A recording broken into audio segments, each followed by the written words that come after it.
শান্তির বাজার মহকুমার বাইখুড়া থানার অধীন রামরাই বাড়ির সাতভিয়াপাড়ায় বসবাস করত মনোরঞ্জন ত্রিপুরা এবং চন্দ্রকুমার ত্রিপুরা। সম্পর্কে মনোরঞ্জন ত্রিপুরা চন্দ্রকুমার ত্রিপুরার জেঠু হন। এই দুই পরিবারের মধ্যে দীর্ঘদিন ধরে কোনো একটি বিষয়কে কেন্দ্র করে বিবাদ চলছিল। এই পারিবারিক বিবাদ চরম আকার ধারণ করে রবিবার সন্ধ্যা রাতে মনোরঞ্জন ত্রিপুরা সাতভিয়াপাড়ার মনিলাল ত্রিপুরার দোকানের সামনে বসেছিলেন। অভিযোগ, এমন সময় হঠাৎ ধারালো অস্ত্র দিয়ে মনোরঞ্জন ত্রিপুরার উপর আক্রমণ চালায় ভাতিজা চন্দ্রকুমার ত্রিপুরা।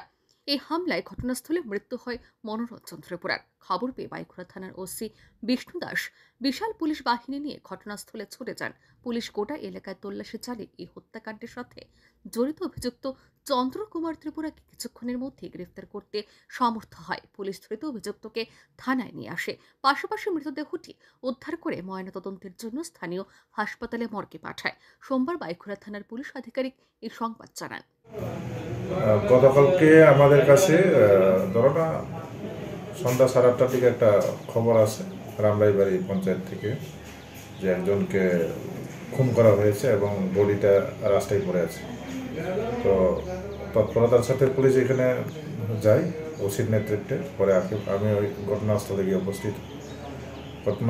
উপস্থিত হওয়ার পর আমরা তদন্তক্রমে এবং যে যার বিরুদ্ধে অভিযোগ আছে অভিযোগের পরে আমরা তৎক্ষণাৎ তৎপরতার সাথে চতুরতার সাথে ওসির নেতৃত্বে এই অভিযুক্ত যে ব্যক্তি আছে তাদেরকে সাথে সাথেই গ্রেপ্তার করা হয় এবং এই নিয়ে বাইখুড়া থানার একটা মামলা এফআইআর করা হয়, যার নাম্বার হচ্ছে 0725 আন্ডার সেকশন 103 ক্লস 1 BNS খুনের মামলা নথিভুক্ত করা হয় এবং এই মামলা আমরা তদন্ত করছি, দেখছি যে কী কারণে মার্ডার করা হয়েছে। এটা আমরা সন্দেহ করছি যে পারিবারিক হয়তো শত্রুতামি থাকতে পারে।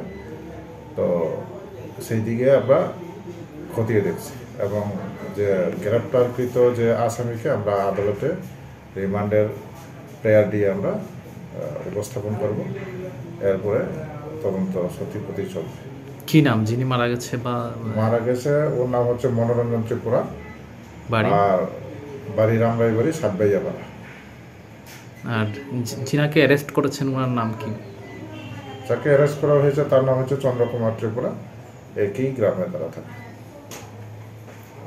কি মনে করছেন প্রাথমিকভাবে ঘটনার সূত্রপাত কি নিয়ে বা কি মনে করছেন?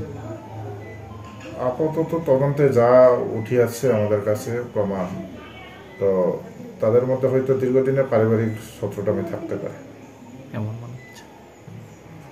Thank you sir. সোমবার ধৃত অভিযুক্ত চন্দ্রকুমার ত্রিপুরাকে ঘটনাস্থলে নিয়ে যায় পুলিশ। ধৃত অভিযুক্ত পুলিশকে ঘটনাস্থল শনাক্ত করায়। তবে এই হত্যাকাণ্ডে ব্যবহৃত ধারালো অস্ত্রটি সে কোথায় ফেলেছে সে সম্পর্কে স্পষ্ট কিছু বলতে পারেনি ধৃত অভিযুক্ত। এই ঘটনাকে কেন্দ্র করে রামরাই বাড়ির সাতভিয়াপাড়ায় ব্যাপক চাঞ্চল্য ছড়ায়। Bureau report, RE news.